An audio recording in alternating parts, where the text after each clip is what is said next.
Capture some sound from a laptop. I apologise in advance for that. But cracking on, hello, for those of you that don't know me, my name's Will, and I struggle with public speaking. I wanted to make you aware of that just off the bat, just to temper expectations. It's kind of like we've all been there. You go to a wedding, and before the meal, you have the speeches. Everyone tends to hype up the best man's speech, only for this nervous, incoherent guy with an accent to stand in front of everyone with his hand shaking, and the first thing he says is, "I'm not very good at speeches." Immediately everybody sinks into their chair, starving and wishing for their mortal lives to end. But in life, as they say, you get what you pay for. So just before I begin, I want to very quickly thank Tom, Rebecca, Alistair and the rest of the AdventureX crew for organising this fantastic free event. They put a lot of work and effort into this, so I apologise.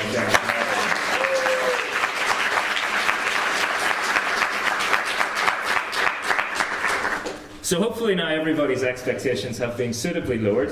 So I will take this opportunity to show you a quick trailer from the video game that we are creating. This, of course, is classic psychological manipulation. Now that I've lowered your expectations, you'll just be blown away by this, no matter how mediocre it is. Peggy 3. It is the year near future, and Britain is broken. Reeling in the aftermath of a political crisis not seen since an intoxicated Churchill staggered upon the sands of Normandy to declare, "Right, Fritz, let's be having you," the United Kingdom is in ruin.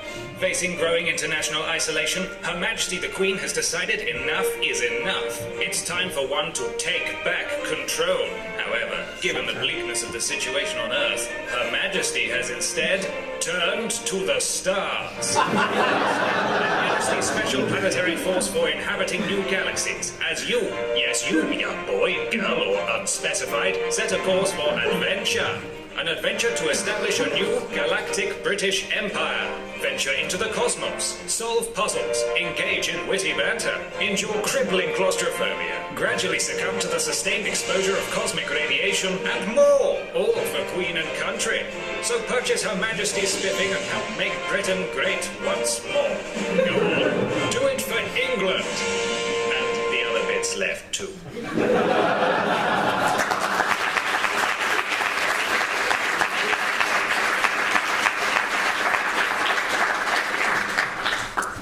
Thank you, too kind. So yes, all of a sudden the reasoning behind my insecure, self-deprecating and overly apologetic nature becomes clear.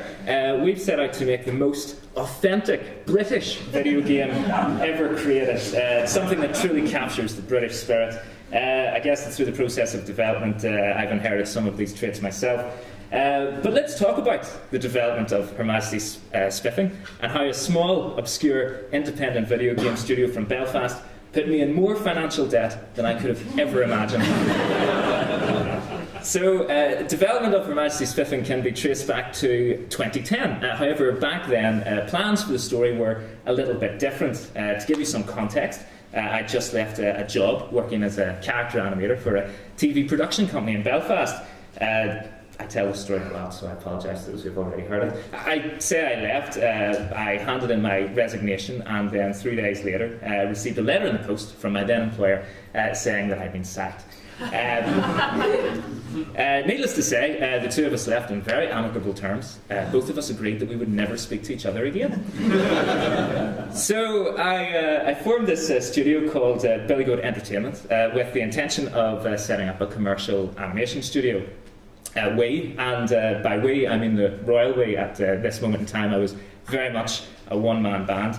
Attempted to hunt down advertising work from agencies in Belfast and Dublin. Eventually we got a few gigs for Irish TV that thankfully I'm pretty confident that nobody in here will have seen. They weren't awful, but the budgets were very modest, so you were limited to what you could do.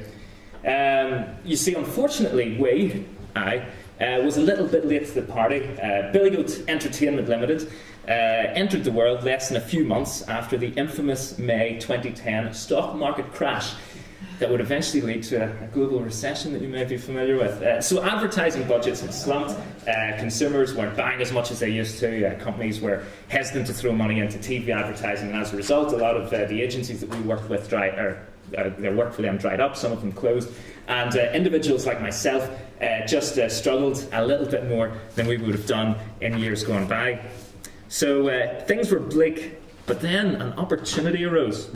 A few years earlier, the iPhone launched. What a magical device that was. And in 2010, if you cast your memory back, everybody was making apps. So in Northern Ireland, where I'm from, hence the accent, apologies, I can't do anything about it, I've tried, but bear with me. Anyway, in Northern Ireland there's an organisation called Northern Ireland Screen. They oversee the spending of public money in the television and film industry, similar to Creative England that you'll have at this side of the Irish Sea. Northern Ireland Screen's biggest claim to fame is throwing a load of cash at HBO to get them to come and shoot Game of Thrones at home. Just to clarify, not the beautiful Mediterranean-looking parts, so you understand. It's more the bleak, desolate, winter is coming, oh wait, it's here parts. But credit where credit's due, since they've done that, it's been a huge boost to our local television and film industries. So around this time, a lot of buzzwords like apps and digital media, digital distribution were floating around, and Northern Ireland Screen began to take an interest in more interactive projects. Just for a little bit of additional context, back then my plan was to make Her Majesty Spiffing into a short film, to pitch the idea to maybe a TV producer and maybe try and get an animated series out of the characters that I've been developing.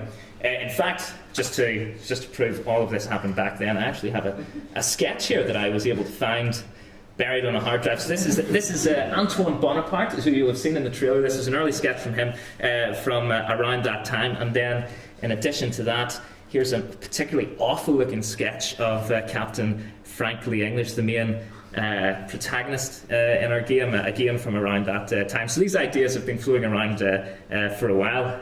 Let's get the branding back up here. Just don't want anybody to forget what it is we're talking about.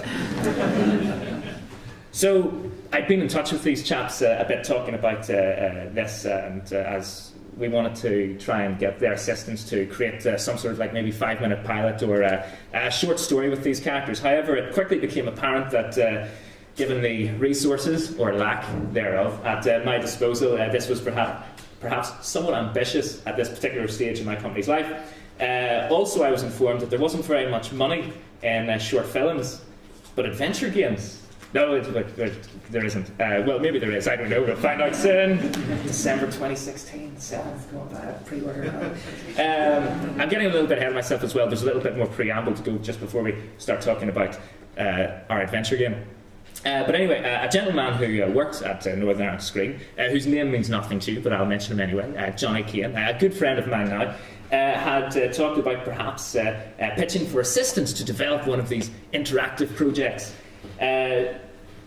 Very briefly stepping even further back in time, when I was but a lad, from a very, very young age, I wanted to make video games. In fact, I remember vividly sketching game ideas at school whenever I was 8 years old.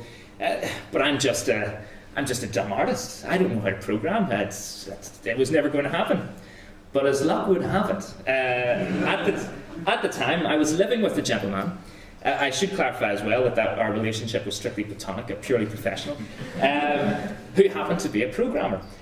So, setting my space-themed adventure idea aside for a moment, I cobbled together a game design document for our first foray into interactive entertainment. The iOS turn-based medieval jousting game. Well, nobody's heard of this. Come on, guys. Don't leave me hanging. Nighty Night! Yeah, what a hit that was. Let's just refresh our memory what that looked like. Jealous of tea, old chap? One dost my right, my lord. I beseech thee, good sir. Didst thou watch the cricket yesterday evening? One did. With catch on, not methinks one much prefers whiff-waff. That be what spake the thine maiden.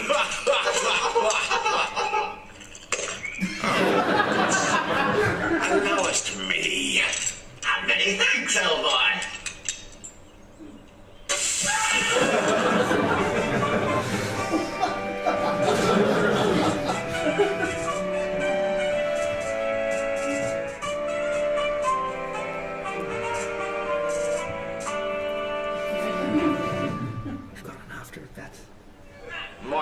And smells funny.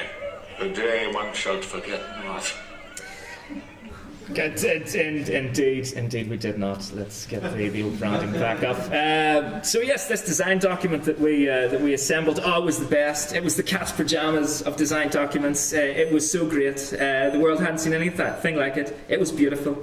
So I pitched the game to Northern Ireland Screen, and we won a lottery grant which allowed us to make this groundbreaking, revolutionary video game. Obviously, it wasn't. And I have to be careful here because it was a learning experience for everyone involved. I made mistakes myself, plenty of them, but it quickly became apparent that my flatmate wasn't just as passionate about this project as he initially seemed, and expected to be compensated significantly more for his time than I had originally budgeted. We finished the game. It barely represented this initial grand vision and disappeared into the abyss, as your reaction earlier will highlight it. And rightly so. But I learned a tough lesson about going into business with friends, a lesson that I would later repeatedly ignore to my detriment, but more on that in just a moment. So even though the game objectively sucked, we managed to complete it on budget and on time. And as it turns out, this isn't always the done thing in the creative industries. So our relationship with Northern Ireland Screen was off to a good start. They were impressed, so whenever I pitched another video game idea to them, this time with a more corporate commercial angle, they were all ears. I also should point out as well, I know it sounds like I'm just a freeloader here, but these guys weren't just giving us this money, no strings attached, no questions asked. We had to be able to match the funding that we applied for, so they would provide us 50%, or we would provide 50% of the budget. They would provide the other 50% that they'd pay to us in stages throughout development. So for Nighty Night, we provided half the budget from what little money that I'd made doing this TV work, along with a small loan that I'd taken out. But for our next game, the fast-paced iOS cycling racing game phenomenon, CRC Pro Cycling, we maybe don't have time to watch the trailer for it, but just to give you a little flavour. Let's kill the music because it's very obnoxious. Yeah, look at it go. The ultimate iOS cycling experience. This is 2012, the phone wasn't capable of the fantastic graphical powers that you see today, obviously. It in no way is an example of our lack of ability at the time. Anyway, so on and so forth. Let's kill that. We're very proud of it though, you know, it did okay for itself. But yeah, as I say, so we managed to convince an online cycling retailer, Chain Reaction Cycles, to provide the match funding that we needed in exchange for using their branding in the game and for including their online leaderboards. Basically, it was a big ruse so they could get people's email addresses so their marketing department could encourage them to purchase some stuff on their website. By the way, for those of you thinking that none of this looks like a narrative-driven adventure game, bear with me, the backstory is coming to an end right now. Anyway, so off the back of this, I was able to hire a small team, a new programmer that was working remotely in England, my best friend from uni, a gentleman, Alec Parkin, I said that I didn't learn anything from before, who came across from England to Northern Ireland to help me with 3D modelling and animation. Yes, sir. Don't worry, we're pressing on. Don't rush me. So we've been scraping by doing work for hire video game development. The team consists of myself, 3 artists, Alec, another 2 chaps called John and Peter. I should say as well that in the interest of time we've jumped forward to December 2013. There's a paragraph that I missed out. Never go off script. So we've got a bit of a bigger team and yeah, things are sort of a little bit rosier. Now, back in February 2012, a few of you will be aware of this, a little-known independent video game developer called Timothy Schafer invented something called crowdfunding, which, along with everybody else and their dog, got us thinking, let's do a Kickstarter. So after sitting on this project for Majesty Spiffing for a few years, we thought, maybe this was how we were going to tell the story of Captain English, Aled, Antoine, Pierre, Commander Femkirk, and it would be an adventure game. I loved adventure games. Back in the day, Sam and Max, Grim Fandango, Escape from Monkey Island. Yes, I know it's everyone's least favourite, but it was the first one I played. I've fond memories of it. It was the perfect match. So we frantically, from the middle of the summer of 2013, between commercial jobs, began to work on a prototype. However, something that I've learnt over the years is that people are expensive. Even the very modest salary that the staff at Billy Goat Entertainment Limited were being paid, when all added together, why, it was enough to make your mother's eyes water. Of course, my mother is a chartered accountant, and at that time, occasionally helped us with our bookkeeping. So there's another piece of business advice for you all. Don't ever show your mother your accounts. She worries. So anyway, we were burning through cash far too fast to complete our prototype in time. So out of desperation more than anything else, we decided to launch our Kickstarter probably about 3 months earlier than we ought to have. And on the run up to Christmas, which didn't help. So it was doomed to fail. We were nobodies. We believed that we could make the game that we wanted to make, but we had very little to convince other people that we could. I mean, we had some character models, some pre-rendered animations, and one unfurnished, rubbish-looking room that you could walk a character around in, but it didn't make for a great pitch. So we didn't make our target, and unfortunately, I had to lay everyone off, with the exception of our programmer, including my best friend from uni, Alec, a man that I had convinced to move to Belfast a year and a half earlier, somewhere which certainly at the time wasn't somewhere with many opportunities for his unique skill set. So the Kickstarter process was horrific. During it, I think on average I spent maybe about 4 hours of sleep a night through the whole month of the campaign. Coupled with that, I mean, for those of you aware of the process, you're shilling all the time, basically begging people to give your money. It's not something that came naturally to me. So this was very much a low point. Back then I had the energy to persevere, though I have to say if we went through the whole process again, I don't think that we would have went on. But Ran and myself were lucky. We managed to get a few work-for-hire gigs that we took on with the grand plan of having another crack at Kickstarter. And this process took us most of them the next year. I was able to hire Peter, our 3D artist, back. Fortunately, the other two had managed to land on their feet and find other work. Alec, in particular, was very fortunate. He landed a very comfortable lecturing job at the Art College in Belfast. And to quote an old adage that I often quote to him, those who can do, those who can't, etc. You know where this is going. However, while we were desperately trying to find the time to get our pitch to the point where it should have really been the time before, I was reading the internet very much fall out of favour with crowdfunding and with Kickstarter. The first wave of big failures were starting to appear. People were becoming much more cynical. The press stopped covering campaigns unless a superstar developer was behind them, and even then there was no guarantee that they would succeed. We pretty much missed the bandwagon. However, in spite of it all, almost a year later, in November 2014, we launched our new campaign with a much more refined pitch and a playable demo of the first 15 minutes of our game, which I'll very quickly, I know I'm running very short on time, but just so you can get an idea of how far we've came, this is a screenshot from the demo of the game that we released back then, and then this is what it looks like now. So, in many ways, pretty much the same, but in many ways also slightly better. So that's the result of 2 years of my life. Well, what I will say is that this, the second time around with the Kickstarter, it was noticeably much harder. I don't actually think that any press covered us beyond a couple of niche crowdfunding websites, and of course our good friends at AdventureX. Where's Michael? He's in there. He is. Yeah. Maybe one or two other adventure game websites, but that was it. But we battled on, and miraculously we scraped over the line. I know I'm running out of time, but The last thing I sort of want to say about Kickstarter is that, you know, as time goes on, you kind of forget the little details, particularly because the campaign was 2 years ago. And while I'm on record of saying that I will never do another Kickstarter again, as the process was horrific, at times it was exciting and very humbling. A few backers give so much money. It was nuts. They really shouldn't have done it. I felt like a proper con man. I was.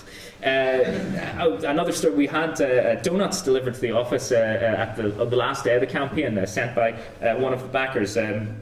We figured out who it was almost a year later, but at the time it was very surreal, and it was very humbling to you know, think that this was happening, that people actually cared about your project.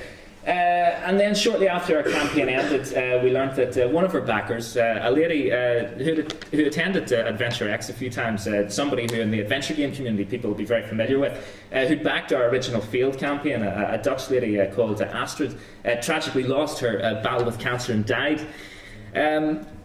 So the great thing about crowdfunding is that, you know, it's this personal connection that you have, for want of a more appropriate term, with your fans, with the backers, and I really hope that they don't feel that when they play our game on December 7th, 2016, pre-order now, you know, that they don't feel that they've been in any way, you know, sort of cheated out of their money, and they don't feel let down, and that you know, they'll think that we've delivered on everything that we promised. In the end, we raised £34,000 in Kickstarter. The total amount that the game cost in the end was an eye-watering £220,000. But hey, it's okay. I mean, like, it's only Ulster Bank PLC that money's owed to.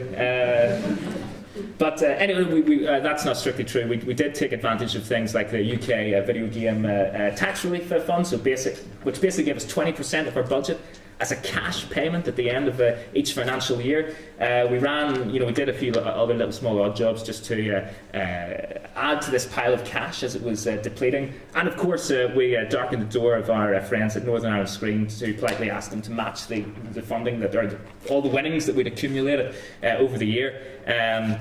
The last thing that I'll say about Northern Ireland Screen, and then we'll wrap up after this. People can come outside later and ask me some questions if you should so feel the urge to. I should mention that these guys at Northern Ireland Screen, they do want their money back at some point. However, their terms are much more favourable than you would get if you went down a dark alley and spoke to a loan shark, or worse still, a bank. I take it, those the right way around. Yes, I did. Basically, if everything just disintegrates and we dissolve into the sea, it'll be fine. They're not going to come after my family. So that's always reassuring. There are a few other things that I would like to talk about, but alas, I fear that time has got the better of us. But it was a delight and a pleasure to come and speak to everybody. Do we have any time for questions? You're shaking your head, Dad. It's maybe just as well. Thank you for your time. Tip your waitress and try the fish. Thank you.